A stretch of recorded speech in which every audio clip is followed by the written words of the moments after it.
皆さんこんにちは、みさとです。ここは JR 四国の鳴門線の鳴門駅です。前回の動画で徳島バスのエディ号で高速舞子から高速鳴門まで乗車してバス停から歩くこと20数分。鳴門線の終点駅にたどり着きました。今回は青春18切符で鳴門線と高徳線に乗車します。発車時間が迫ってきたので改札内に入ります。ついさっきまで改札口のカーテンは開いていましたが、直前に営業時間外になりました。これから乗車する12時3分発の徳島行き普通列車です。車内の様子です。座席の半分ぐらいは埋まっている感じでしょうか。発車時間が来て鳴門駅を発車します。最初の停車駅の無谷駅。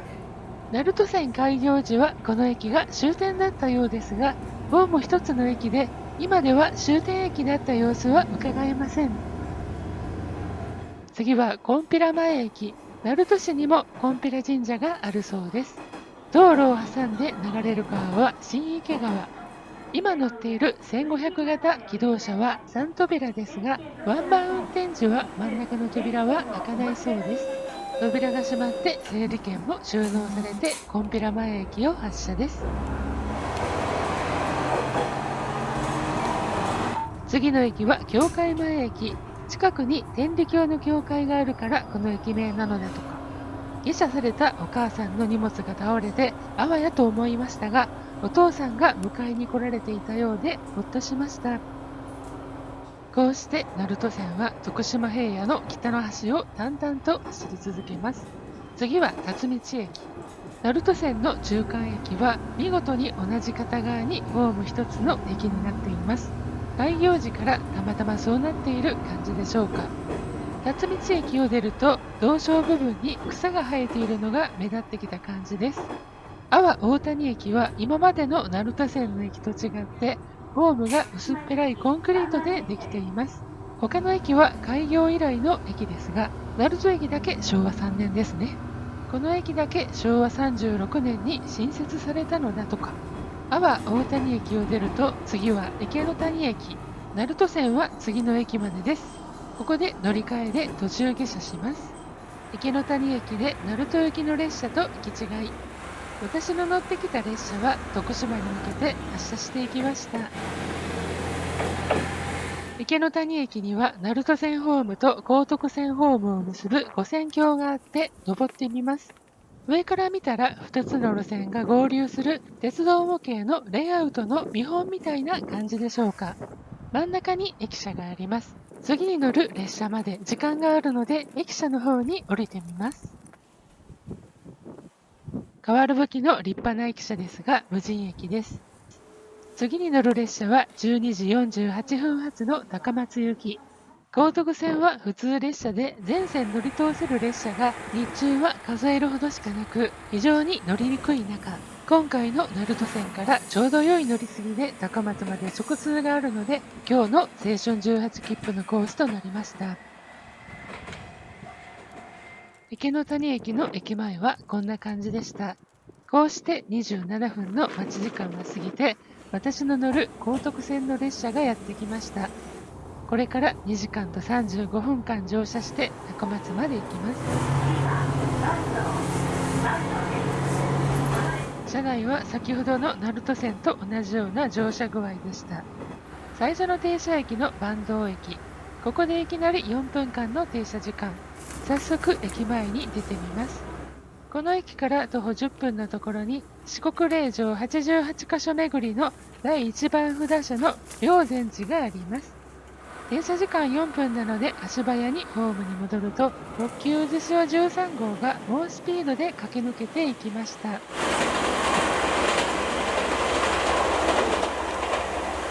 特急も過ぎて急いで車内に戻って坂東駅を後にします。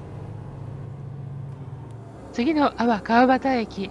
ここから鳴門市を離れて板野町になります。その次は板野駅。この駅では17分間も停車します。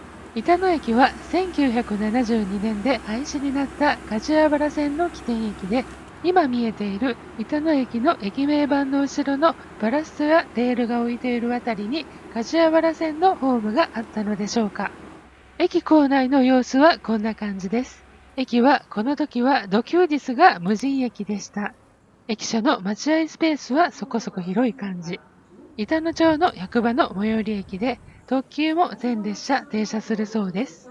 ちなみにこの駅から先、高松方面へ行く普通列車は約6時間ぶりです。この先に徳島と香川の県境も控えているので、人の流れも少ないといったところでしょうか。17分間の停車時間は間延びしたので、この合間を使ってお昼をいただきました。これが今日のお昼ご飯です。高速鳴門から鳴門駅の間で食事するか何か買うつもりでしたが、いろいろ時間がなくて鳴門駅横のドラッグストアで購入したランチパックです。1500型の折りたたみ座席でしたが、目立たないようにこっそり食べていました。いえ、ランチパックは美味しいし大好きです。そうこうしているうちに行き違いの反対列車が到着して、私の乗る高松行きを発車。高松方面から来る普通列車も朝8時台以来の列車です。たった1両の高松行きですが、特急が130キロを出す高速線なので、線路もしっかりしていて速いです。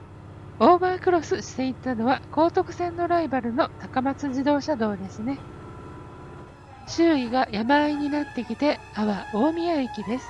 徳島県はこの駅までになります。この駅を出ると長い大阪山トンネルと短いトンネルを何本も抜けて香川県に入ります。そして車窓には瀬戸内海の海も見えてきます。香川県に入った讃岐相生駅に停車です。駅から見えた小さな島の風景。Google マップには載っていないほどの小さな島でした。香川県に入って2つ目の駅が引田駅。この駅では24分停車します。ちなみにこの駅がある引田は笠木静子さんの生誕の地だそうで、2024年1月現在放送中の朝ドラブギウギのゆかりの地ということになります。駅にはカフェがあったようですが閉店、そして無人駅です。時刻表を見ると日中はこの駅から高松方面へはだいたい1時間に1本の普通列車が運転されているようです。24分の長い待ち時間で車内のお客さんも退屈気味。まもなく下りと上りの特急渦潮号がやってきて、それぞれ発車していきました。そしてこの普通列車も発車です。引田駅の次は東かがわ市の市役所が近い讃岐白鳥駅。次の三本松駅では9分間の停車です。この駅も土休日はお休みで無人の駅。三本松駅というと近鉄大阪線にも同じ名前の駅がありますね。反対列車の引田駅の到着を待って発車です。二分駅を出てしばらくすると海が迫ってきて鶴輪駅。その次の讃岐津田駅でも5分停車。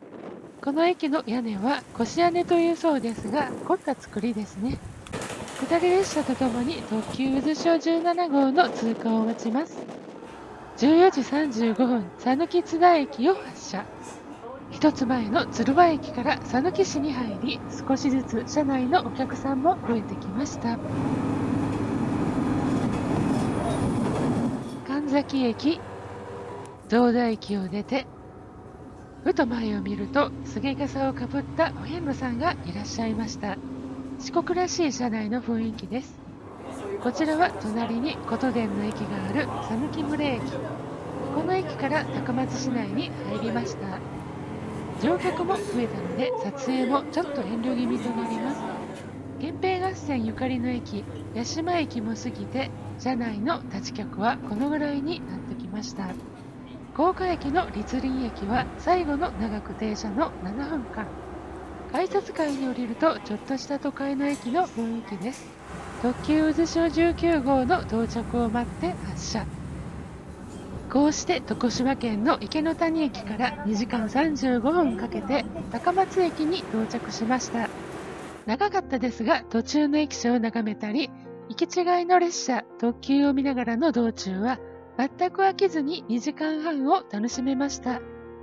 ということで、今回の動画はここまでにさせていただきます。次回は青春18切符4日目の旅完結編です。お楽しみに。今回も最後までご視聴いただき誠にありがとうございました。